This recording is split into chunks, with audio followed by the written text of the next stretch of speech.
Quando nós pegamos esta leitura hoje, nós ficamos imaginando por que os discípulos pediram isto? Qual que era o desejo do coração deles? Porque eles viviam com Jesus e a gente imagina que eles rezavam. Porque Jesus rezava sempre. E aqui já começa o Evangelho dizendo que Jesus estava rezando num lugar.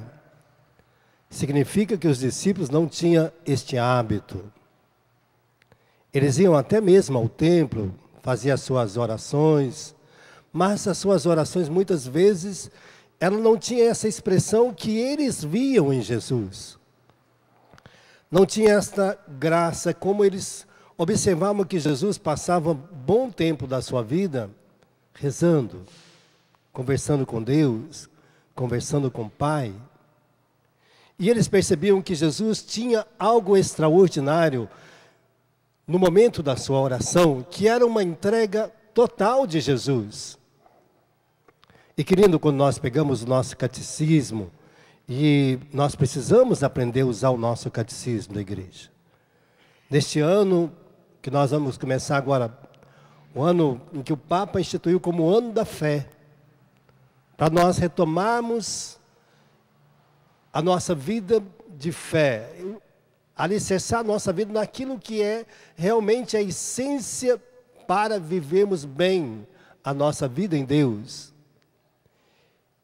E aí o Papa vai dizer que aqui no Catecismo tem tudo que nós precisamos. Todas as respostas que os cristãos precisam para alimentar bem a sua vida. Se você não tem um catecismo, está na hora de adquirir. É preciso, olha na Canção Nova, tem, no Porta a Porta, viu gente? Só você pedir. Vai lá na sua casa. Mas é preciso, você não pode ficar sem. Nós não podemos ficar sem o catecismo. Nós não podemos dar resposta a nenhumas indagações que chegarão a nós, até mesmo na oração. Como rezar? O que é uma oração para mim? Às vezes nós ficamos perguntando, será que é só rezar o terço? Será que é só me colocar de joelho em algum lugar, subir no monte? Aonde é que eu vou fazer esta oração? O que é uma oração para mim?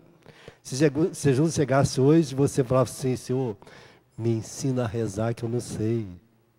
Não era assim que a gente iria dizer hoje? Tenho que levantar as mãos, tenho que ficar de pé, tenho que ficar de joelho. Como? Como me comportar na oração? Como ser intimista de Deus? Aqui tem as respostas. Na Bíblia, lógico, também que tem muitos subsídios para que a gente pudesse encher a nossa vida desta graça. E a gente precisa, porque a primeira leitura de hoje vai mostrar o que fez com que, às vezes, nós deixássemos de rezar. Então, Paulo vai dizer que, como ele era muito radical, no bom sentido da palavra, né? Como ele era muito incisivo na sua vida, na sua entrega a Deus, na sua participação naquilo que era de Deus, como viver como um filho amado de Deus, como fazer com que os outros também amassem a Deus, que era a busca incessante de Paulo, fazer com que as pessoas participassem da vida de Deus, nada mais do que isso que ele queria viver. Ele mostrou que muitas vezes nós deixamos de rezar por pequenas coisas, por fraquezas, por dissimulação. Palavra terrível. Quando chega alguém perto de nós, né? Às vezes, a gente está rezando o tercinho. Mas se parece outra pessoa perto de nós, a gente já esconde o terço, dissimulado. A gente dissimula, que ninguém pode ver que a gente está rezando, a gente fica com vergonha. Principalmente se parece alguém de outra religião, né? Seja qualquer outra religião. Ainda mais outras, mas que não gostam do terço. Aí a gente fica com vergonha e esconde. Então, vai falar da dissimulação de ser cristãos.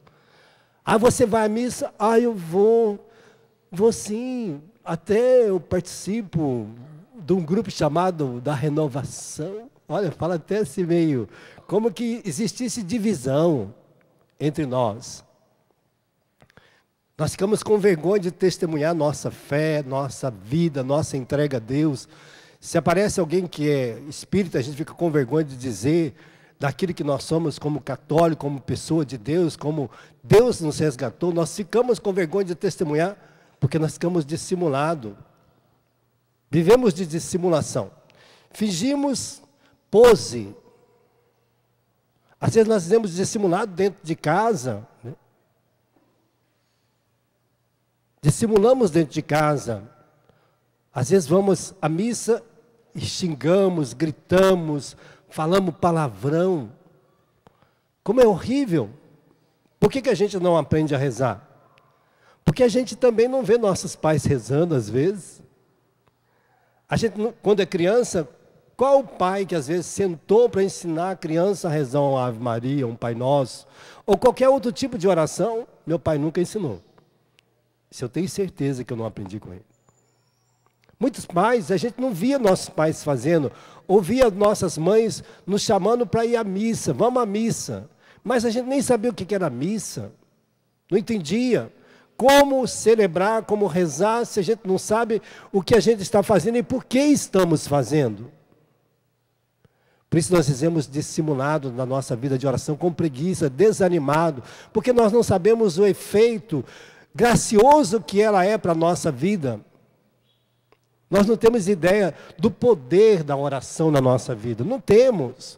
Porque, às vezes, até nós experimentamos, mas experimentamos de uma forma, numa necessidade muito grande, num momento de muito perigo, num momento de uma desgraça. A gente até experimenta, quando as coisas estão difíceis, e a gente reza, a gente faz uma novena, a gente faz uma promessa, mas depois passa. Passou a tempestade, a gente se acomoda de novo. Tem gente que vai na igreja quando está doente, ou vai fazer uma oração, ou pede a intercessão de outras pessoas, quando estão doentes, numa necessidade.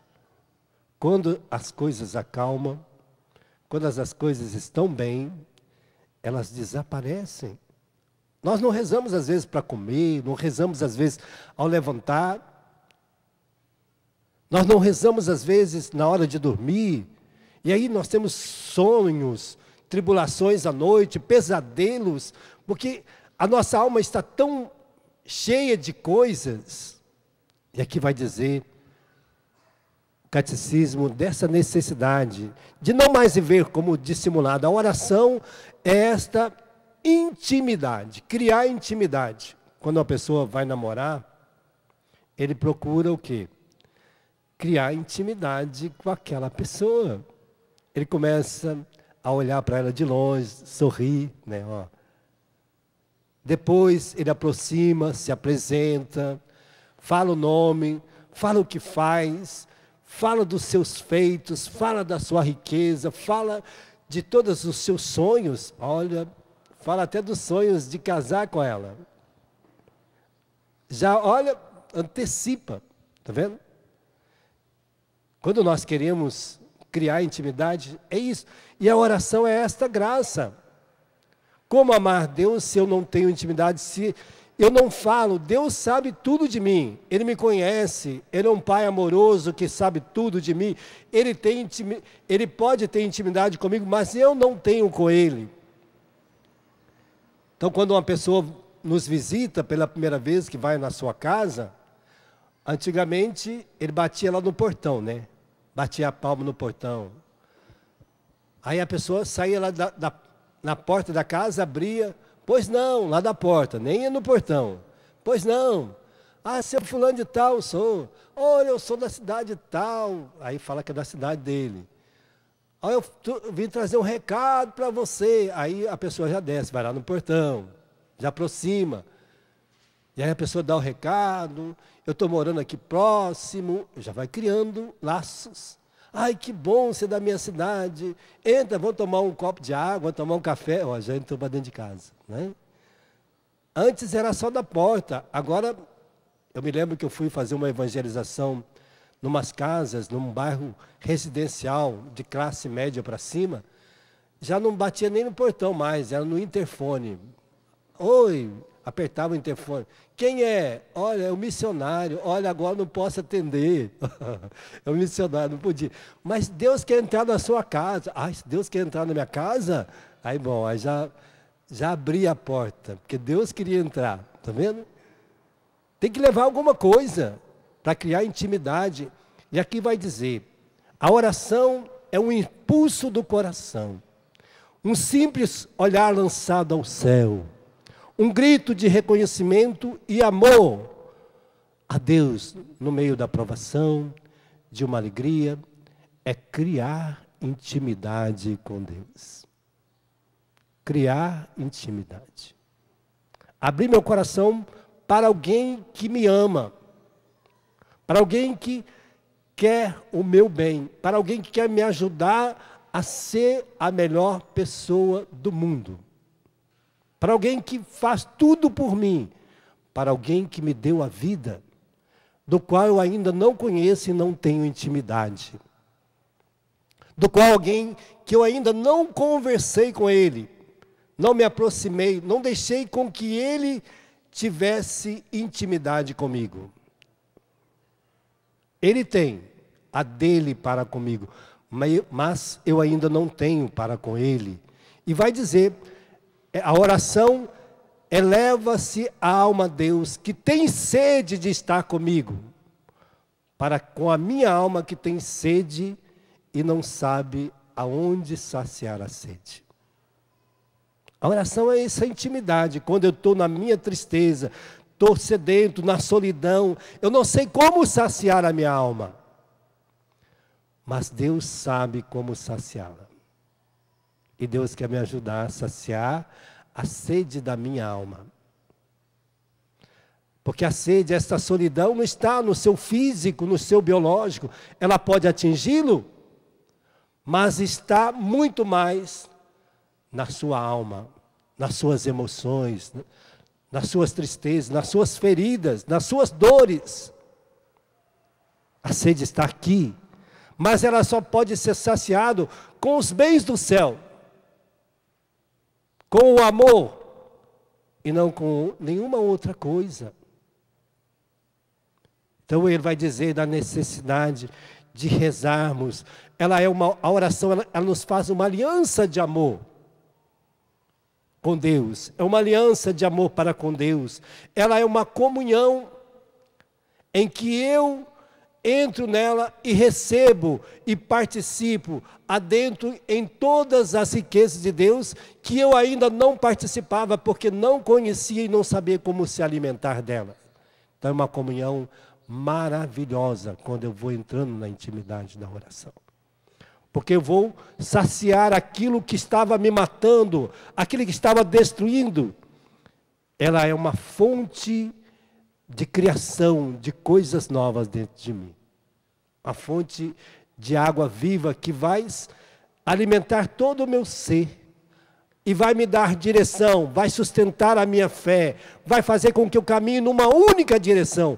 Portanto, eu não vou me perder mais, eu não vou extraviar mais. Mas agora eu vou seguir em frente. Ela é uma mediação para comigo e meus irmãos. Ela faz isso. Ela faz com que meu coração deixe a graça de Deus reinar sobre ela e me dá a docilidade de alma. Por isso ele vai dizendo que esta graça faz com que nossa vida torna fecunda na oração. E aí tem diversos tipos de oração que nós podemos nos alimentar, que o catecismo vai trazer para nós e que a palavra de Deus vai trazer para nós, fazendo com que a gente experimente esta riqueza cada vez mais. E ela vai dizer assim, a oração é fazer com que a nossa alma, elevada a Deus, pois somente as coisas divinas pode alimentar. Somente as coisas divinas podem alimentar a nossa alma. Eleva-se a nossa alma a Deus é diminuir nosso orgulho, nosso querer, de querer ser Deus para nós, porque quando nós não rezamos, porque nós achamos que não precisamos, não necessitamos, o nosso orgulho faz com que a gente também deixe de rezar. Para que rezar? Será que vai acontecer alguma coisa? Então vai criar dúvida, o orgulho, a vaidade, a arrogância, a soberba, faz com que nós criamos dúvida no nosso coração da necessidade da aproximação de estar com Deus, em Deus e viver em Deus. A oração é o encontro da nossa alma sedenta com Deus que quer saciar a nossa sede. É criar intimidade para com Ele, com o Filho, nós como filho e Ele na condição de Pai. Assim nós nos tornamos discípulos, nós nos tornamos trabalhadores da vinha de Deus, operários da vinha de Deus, a serviço de Deus, porque à medida que eu vou criando intimidade com Deus, eu começo a me ver na realidade profunda do amor de Deus. Eu não sou mais apenas um homem distante, um homem perdido neste mundo, mas um homem que tem a sua intimidade relacionada com aquilo que eu preciso fazer em Deus para os meus irmãos. E aí eu me torno rico. E vou usar da minha oração nas mais diversas circunstâncias da vida. São Bento vai dizer, orar e trabalhar todos os dias. É o que muitas vezes você não precisa ficar lá na sua casa sentado para rezar um terço. Às vezes a gente está no ônibus para ir para o serviço, às vezes você está indo no seu carro, dirigindo para o local de trabalho, você já pega o seu tercinho, você já pega ali um momento de oração e você já vai entregando aquele dia de trabalho. Ou você pode usar de outras orações que tem os salmos para nós rezarmos, tem 150 salmos na Bíblia, tem os cânticos. Cada momento você pode pegar uma parte da palavra de Deus para meditar e rezar sobre ela no dia. Quando você levanta, quanto tempo você gasta para fazer isso? 5 minutos. Para fazer um terço da Divina Misericórdia, 5 minutos, 7 minutos. Bem rezado. Tranquilo. Às vezes quando eu vou viajar, eu vou rezando um terço. Às vezes no máximo, para rezar um terço, gastando tempo, 20 minutos. Para ler a palavra de Deus, para guardá-la no coração, 5 minutos. Esse tempo atrás eu estava com muita dor na coluna. E aí eu fui ao médico. O médico disse para mim, olha, você tem 2 opções. Tomar remédio ou fazer exercício físico. Porque você não tem mais músculo lombar. Então você tem que fazer exercício físico. Para criar musculatura. E aí eu comecei a fazer. Me determinei a fazer. 20 minutos todo dia. 20 minutos. E fui fazendo 20 minutos. Ele me deu exercício, eu fui treinando, fazendo os exercícios, 20, aí passei para 30, cheguei a 40, voltei para 30, falei, não precisa mais do que 30. 30 está de bom tamanho todo dia. 30, 5 dias por semana, são 3 horas de exercício. Depois de 1 ano, ele falou, depois de 1 ano, as dores irão desaparecer. Depois de 1 ano. Depois de 1 ano de exercício, você deixa de ser ocioso, fazendo meia hora por dia.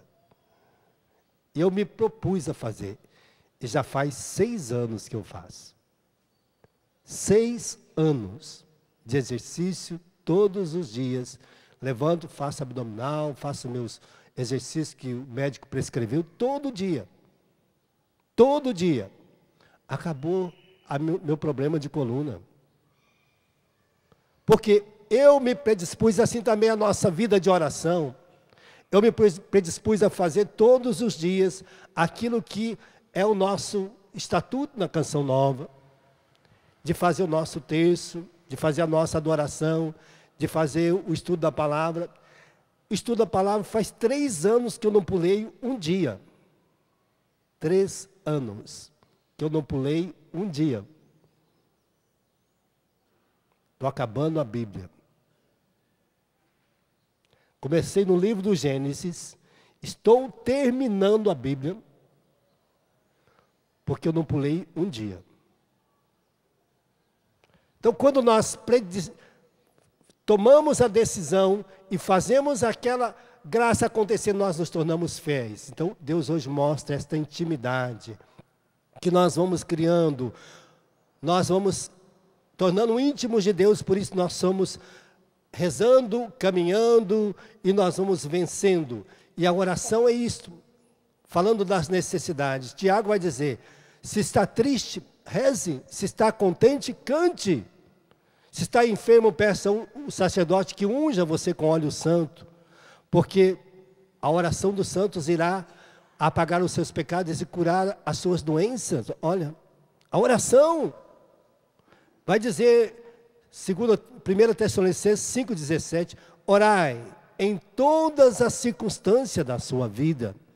Colossenses 4,2 vai dizer, sede perseverante na oração, sede vigilante, porque São Paulo vai dizer também, Pedro vai dizer em 1 Pedro 5,18, porque o demônio está à sua volta tentando te devorar, e a oração é que faz com que ele desapareça no meio de nós. Mateus vai dizer, orai pelos seus inimigos, Mateus 5,44, pelos que vos odeiam, pelos que vos perseguem. A oração vence tudo isto, nos dá esta graça. E Jesus vai dizer em Lucas 11, versículo 9, pedis e recebeis, pedis e vos será dado, pedi e uma boa medida será colocada no seu colo. E aí está aqui, eu gosto muito desta oração, desta palavra que alimenta a nossa vida e que é muito boa, muito simples. 1 Timóteo vai dizer, capítulo 2, acima de tudo, recomendo que se faça preces, orações, súplicas, ação de graças por todos os homens, pelos reis, pelos presidentes da república, pelas autoridades que estão constituídas, para que possam viver uma vida calma e tranquila, com toda piedade e honestidade. Isto é bom e agradável diante do Senhor. Lá no versículo 8 vai dizer, quero, pois, que todos os homens orem em todo lugar, levantando as mãos puras, superando todo ódio e todo ressentimento. Oração é para tudo isso. Jesus, sabendo que o Pai iria atendê-lo, fez orações, súplicas, clamores, em lágrimas, para ser atendido e foi. Jesus rezou em lágrimas. E às vezes eu fico vendo nós, quando chegamos, às vezes na igreja, o padre, o grupo de oração, nos incentiva, levante as suas mãos, orem, solte a sua voz, coloque seu coração na presença de Deus, e a pessoa fica com a boca fechada. Boca fechada não é rezar? Ninguém reza de boca fechada. Levante a mão. O orgulho não deixa, é pesado, né? O orgulho. O orgulho não deixa você levantar a mão. Então Deus hoje está nos chamando a esta graça.